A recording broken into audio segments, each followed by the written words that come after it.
July 29-ന് മഹാഭാരതത്തിലെ ചക്രവ്യൂഹം പരാമർശിച്ച് രാഹുൽ ഗാന്ധി ഒരു പ്രസംഗം നടത്തിയിരുന്നു. അതിനു പിന്നാലെ രാഹുൽ ഗാന്ധി ഇട്ട പോസ്റ്റ് ഏറെ ചർച്ചയാവുകയും ചെയ്തിരുന്നു.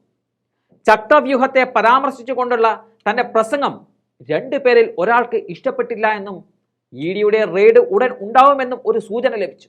താൻ തയ്യാറാണ്, ഇഡിക്കായി കാത്തിരിക്കുന്നു, ചായയും ബിസ്ക്കറ്റും റെഡി എന്നതാണ് രാഹുൽ ഗാന്ധി തന്റെ സോഷ്യൽ മീഡിയ പ്ലാറ്റ്ഫോമിൽ കുറിച്ചത്. ഇതിന് പിന്നാലെ ശിവസേന നേതാവായ സഞ്ജയ് റാവത്ത് കേന്ദ്ര സർക്കാരിനെതിരെ അതിരൂക്ഷമായ വിമർശനവുമായി രംഗത്ത് വന്നിരിക്കുകയാണ്. സഭയിൽ രാഹുൽ ഗാന്ധി ജനാധിപത്യത്തിന്റെ ശബ്ദമുയർത്തുകയാണ്. രാഹുൽ ഗാന്ധിക്ക് വീണ്ടും നടപടി നേരിടേണ്ടി വരുമെന്ന് അറിയുന്നു, തങ്ങളും തയ്യാറാണ്. BJPക്ക് ഭൂരിപക്ഷം നഷ്ടപ്പെട്ടിട്ടും ഭരണഘടനാ വിരുദ്ധമായ കാര്യങ്ങൾ ചെയ്യാനുള്ള ആസക്തി അവരിൽ നിന്നും പോകുന്നില്ല. രാഹുൽ ഗാന്ധിക്കും ഇന്ത്യ സഖ്യത്തിലുള്ള എല്ലാവർക്കുമെതിരെ ഗൂഢാലോചന നടക്കുന്നു. ഇത് ഗൂഢാലോചന നടക്കുന്നത് ഇവിടെയല്ല, വിദേശത്താണ്. അതുകൊണ്ട് എന്തും സംഭവിക്കാം. നാളെ ഒരുപക്ഷെ രാഹുൽ ഗാന്ധി ആക്രമിക്കപ്പെട്ടേക്കാം, നമ്മളും ആക്രമിക്കപ്പെട്ടേക്കാം.